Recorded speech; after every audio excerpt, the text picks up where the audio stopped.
With episode 11 going haywire in all different ways, it only makes sense that episode 12 kick off with something truly out of the ballpark. It's episode 12, and we are starting things off with a true offensive, a true front, and the first attempt to put down the Freak once and for all.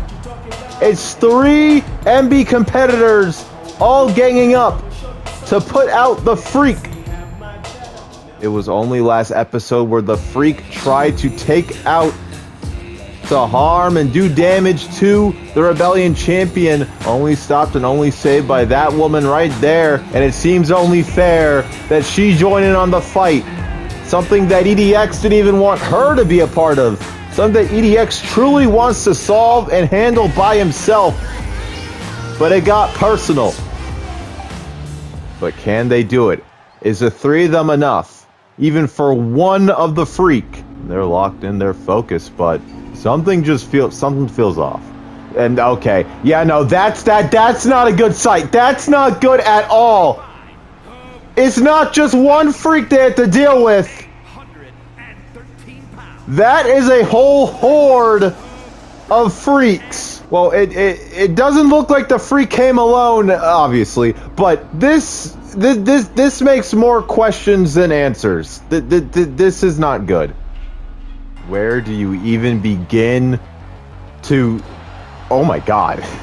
Where do you even begin to start piecing things together when you're met with 3 identical freaking Freaks? But to give you the simplified version now, EDX, Butterfly, and Penelope Granger, and what was supposed to be 1 Freak that they took out turned into now 4 of them. This match has become a 3-on-3 tornado tag match with 1 Freak just idling by ringside. We don't really know what he's all about. He's just kind of standing there. There's already so much on the plate of EDX. There's so much on the plate of everyone that's not a Freak in this match right now. For Penelope, she kind of put herself in the number 1 contender spot for the Rebellion Championship. She actually got the win over Butterfly last episode. For Butterfly, well, she obviously has to deal with Penelope. But for EDX, he has a new number 1 contender. He has a new challenger on the horizon, and that of Ray. We'll see her later on in the episode, but right now, surprisingly, the world title is going to be secondary to dealing with the Freak. As we see that Penelope's getting to work on one of them outside. Back inside the ring, it's 2 Freaks working against Butterfly and EDX, but they're both starting to get an upper hand of their own. Look at that German suplex from EDX. These are one of these things here in MB that we don't plan for. As the Freak, oh my god, I'm going to be confusing myself this whole match. As well, one of the Freaks just tried to just counter the stop into an RKO, and now back inside the ring. Freak with Butterfly in the corner, but Butterfly got a counter. I must say, this is going to be a terrible match for logistics. We don't know what's going on. Does this mean that if the Freak wins, he wins 3 times, or he loses 3 times if you like? How does this work? As now oh my god, the Freak on the outside throwing in a chair, and that's Penelope gonna stop the first pinfall of the match as she climbs up to the top rope. What's she thinking here? Could she be hitting the spiral tap? The big offense coming out of the kitchen covered, and it's not even enough to get a 2 count. Now it's the Freak's turn. Oh no, Gotch style pile driver to Penelope, and now going to target down EDX. He's trying to choke him out, but EDX, I think he's hanging on, but wait, no, that's it. He's out. EDX just got choked out by the Freak. We just saw 2 of the best champions here in MB take an L to a bunch of Freaks, man. I've been doing MB for years, and I'm actually glad to say that we're moving on to something more simple. It's Word Girl back here, ready to get into another fight. However, I don't think this is a fight that she would want to be taking if she knew the stakes in it. The stakes being that she's going up against a newly crowned number 1 contender for the MB World Openweight Championship. And that's enough to put a couple bad ideas in an opponent. But for Word Girl, I can only assume that she wants the best challenge that MB can give her. This is someone who is literally in a group that resides at the mountaintop. They're their number one tenet. I hope she's ready for someone who's gonna claw just as hard to get to the mountaintop. Only this time, she doesn't really care about doing it the so-called right way. Well, at least she looks ready. There's not an ounce of fear in the eyes of Ward Girl, but there's not an ounce of kindness or respect in the eyes of Ray. Here we go. Oh, whoa, Ward Girl with a nice start here. Already getting control of this match. That double chops minutes. Here we go, Ray, quick kick up. Ooh, now targeting that arm of Ward Girl. And immediately putting the disrespect on show. Screaming at Ward Girl to get back up. Off the rope. Whoa, Hurricane Rana back on her feet. Oh, here's Ward Girl. Ooh, keeping up. There's Ray on the outside. And oh, look at that. That was a nice dodge. Ward Girl going a little bit too fast. Ward Girl, though, she's great at recovering quickly. Which is, well, a testament to her MB career. Not a single win yet. But still coming out, trying to do her best to take one home one day. With Ray back on her feet. She goes off the ropes. Catches her, but Ray, ooh, turns it around. Inverted DDT. And now Ray, ooh, those head scissors. But not a smart call. Ward Girl gonna wrestle out immediately. And now they're tying up for the first time this match. And now being pushed into the Gene Gang corner. Referee. Oh, God. Like I said, Ray not willing to take the nice and, well, kind route to getting back to the top. She immediately goes for a cheap shot. Two of them, actually, in the corner. And now here's Ward Girl. It's her turn. Now Ward Girl, ooh, turn on her head, and it's an immediate headlock. Ray, this is years of experience being taught to Ward Girl right now. She just has complete control over her. And Ward Girl, she's out of options. This is, oh, wow, look at that. Already in control, but reverses it into a different hold now. Working on the arm. Oh. Ooh, double elbows to the chin. And Ward Girl off like a rocket. I think she has some new energy in her. Calf kick to take down Ray once for all. But here's Ray with the quick recovery. That's a 1, a 2, almost the match. Just stalking her opponent now. She is stuck on the ropes. Ooh. And a drop kick. And now Ray off the ropes. Oh, went for the sawed off, but Ward Girl caught her again. Oh no, she has her. Looking for that German suplex, but Ray, she's seen it before.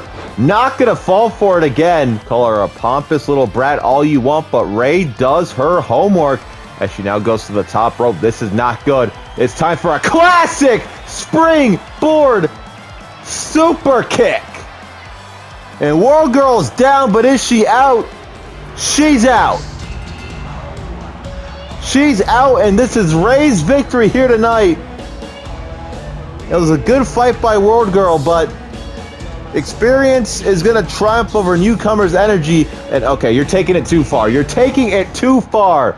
This is way too far. It doesn't have to go here. But a message has to be sent. Oh, that's Luna. That's Luna Wulfe. Luna Wulfe to the aid of Ward Girl.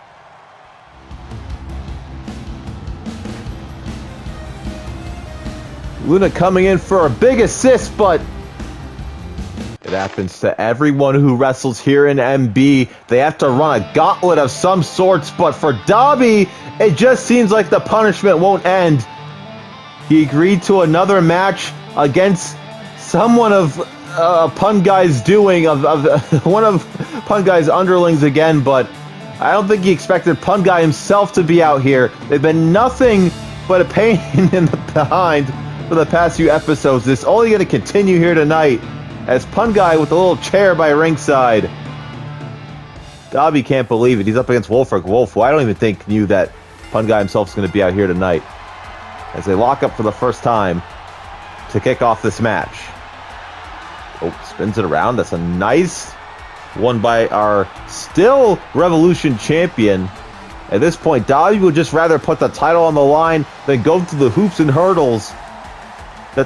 That whatever Pun Guy is trying to be, whatever he's trying to do, it's a little bit menacing, even for Dabi. Oh, here we go. Ooh, nice neck breaker from Dabi. Now Dabi by the horns. Ooh, trying to rip away the mask. As they both lock up again. And Dabi, he's quick on his feet. I'll give him that. Proving to us why he's your Still reigning Revolution champion is now Wulfric. Counter waist lock and back to belly slam. Straight to the face and a big boot. And now Wulfric off the ropes. Look at that. This is MB where you'll never catch a break. Look at that. Pun guy by ringside smirking, laughing to this. Now off the ropes, axe handle. And there's Wulfric. Wulfric with the sidewinder. How can Dabi recover from this? As he goes off the rope, Wulfric goes down. Dabi hops over. What's he got? Oh my god! Strong style clothesline. Dabi back on his feet. Rep Chad Grimes, please get out the way. Thank you. Oh, Dabi gonna fight. Dabi gonna fight. Dabi gonna fight. Burning! DDT! But is that the match? Is it enough? That's one. That's two. Not even close. The more and more Dabi continues with this, the more he just comes off as a wounded animal. It's not the same I keep saying rebellion. It's not the same Revolution champion that was crowned a few episodes ago. This is a person fighting at their wits' end to get a win here tonight, and it's not enough. I think there's too much fire in Dabi right now. There's too much going on. And Dabi taking this fight to the outside. He's too heated. He's too heated. Look at that. Immediately getting in the face of Pun Guy. And Pun Guy now from behind. I don't know what the plan is here. Oh my god! I don't think that was a part of the plan. As Dabi inadvertently uses Wulfric to wipe out Pun Guy. And Wulfric turns it around quickly. Look at that. Pun Guy's getting the hell out of here. He's not even going to stay around anymore. Here we go. Off the rope. Oops. Switches around. Ooh. And now Wulfric building up some steam. Ooh. Monkey flip. This is the bad news. Wulfric down to the top. Despite it not working, I think Pun Guy's distraction works long term. He hits the double stomp.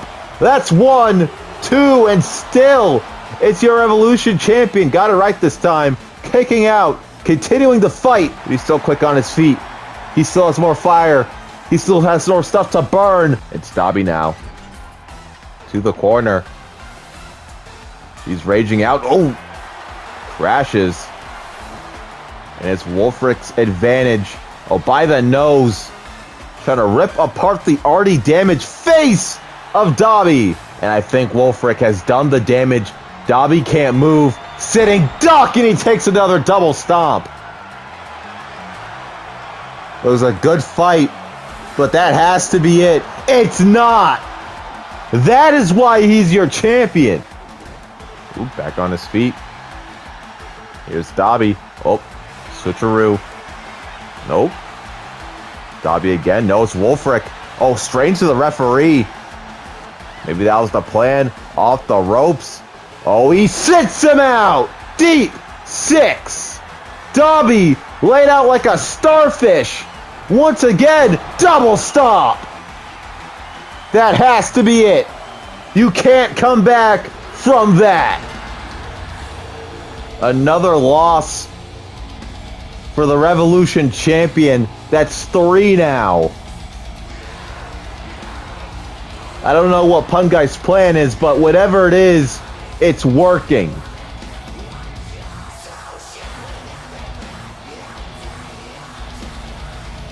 Whoa, whoa, whoa. He's not supposed to be here tonight.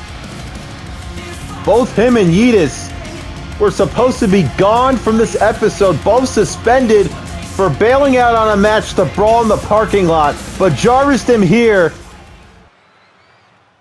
What does he have to say? He's not going to beat around the bush. This is to Yeetus. This is to Yeetus wherever he is. Jarvis Dim wants Yeetus in a Hell in a Cell match.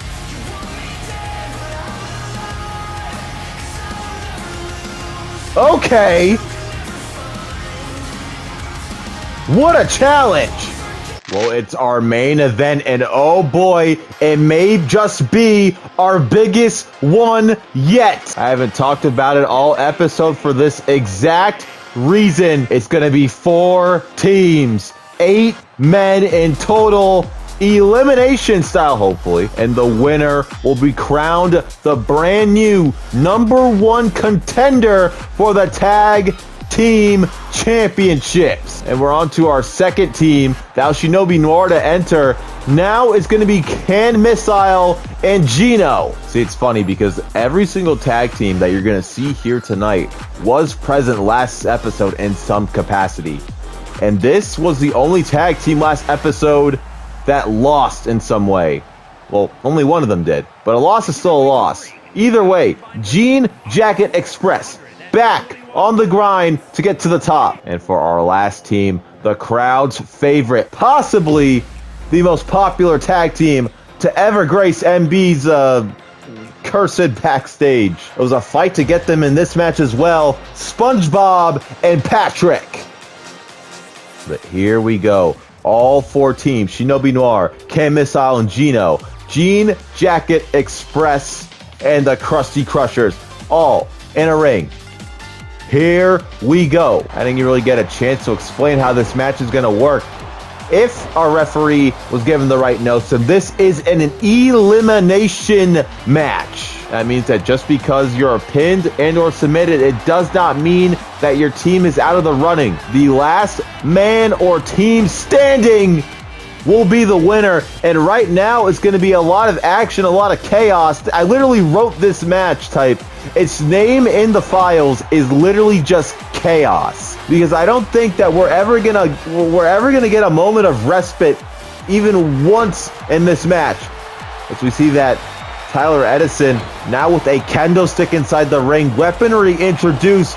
It's all fair game as he just hucked that thing at Can Missile. Everything has reached a boiling point in this melting pot of a match. 4 teams with a shot at becoming, or at least challenging for the MB Tag Team Championships. They all have to fight in a brutal, hellacious, merciless tornado tag team match. And I think this is going to put a lot of the members and fighters in this match out of their comfort zone. It's so easy to remember in a tag team match, you don't really have to watch your back as much. But in one like this, you're getting attacked from 3 possible different angles, 3 different teams. You can never really slow down, as now we see the first moment of people working together. Well, it's short-lived anyway, so it doesn't really matter. There's been a few quick falls in the match every now and then. I haven't really paid any mind to them because, well, they're just quick falls, nothing huge. But at some point, something's got to stick. Something's got to, lock in. Someone's going to go down and someone's going to stay down. Huge powerbomb landing on that kendo stick. Now the kendo stick is getting some good mileage in this match. And now Tyler Edison, the only person standing right now inside the ring. Everyone else is either down on the outside as Tyler Edison rushes back out. Immediately locking onto SpongeBob. Ooh, Russian leg sweep. Oh my God, what was that? What was that? I don't know what that was, but, oh, whoa, SpongeBob focusing up in the YouTube corner of the ring.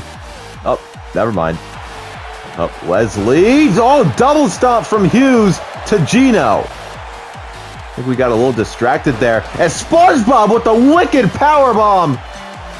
Oh, Hughes with that double rotator. Oh, he breaks himself on landing. Oh no, SpongeBob in hot water. SpongeBob eats that DDT. There's so much going on, and look at that victory roll senton. It's a fight for survival. There's so much going on. There's stop signs now.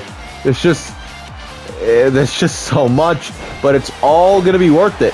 Well, for one team at least. I'd also like to remind our competitors that elimination is on. You do not have to break up every pinfall you see. I'm looking at you, Gino, and now they're in danger with already an existing hatred of Jean Jacket Express. Oh, whoa. Look at that. Frederick King tried to go for the sickle. It failed. And now SpongeBob picking the bones. And Gino, the fairy tale ending on Patrick. We just cut corners to see that. It's a 1 count, a 2, and ooh, it was close. And another fall from Can Missile on SpongeBob, and that was also close. Both men gonna kick out. Oh my god, a chair and a super kick. Tag team combo from Frederick King and Tyler Edison. Like I said, this match, just like the name of this match type is called, is pure chaos. Oh, double pin, double pin, double pin. That's 1, 2, and Cam Missile is the first man eliminated. Cam Missile took way too much, but he's gone. Cam Missile's out of here. It's just Gino representing the industry now. And oh, here's Patrick. Patrick planting Leslie. Is that it for him? That's 2. Oh my god. He kicks out, but it's mainly because, oh my god. There's so many weapons and items being like just hurled at everyone right now. It strangely may be a good idea to eliminate one full team right now. As now, oh, look at Darren. Darren Danger with Patrick in a bad bind. Darren Danger trying to break the spine of Patrick, but there's SpongeBob with the assist and then the drop kick. And now Frederick King eyeing someone up. He's looking at Gino. Scottish Sickle to Gino. And this is not good. That's 1. That's 2. And the industry still kicking in this match. What the? Oh! On the outside, Leslie and Patrick fighting with trash cans. And I kind of feel bad for Gino. He's in a rough spot right now. Him and Cam Missile both with so much on their minds, not pertaining to this tag team match right now. In the ring, it's a kick out. Going after SpongeBob now with that running Death Valley driver. And another trash can introduced inside the match. Oh no. And here's Gino building up some steam. Gino stomping the head of Leslie into the canvas. And now it's Gino.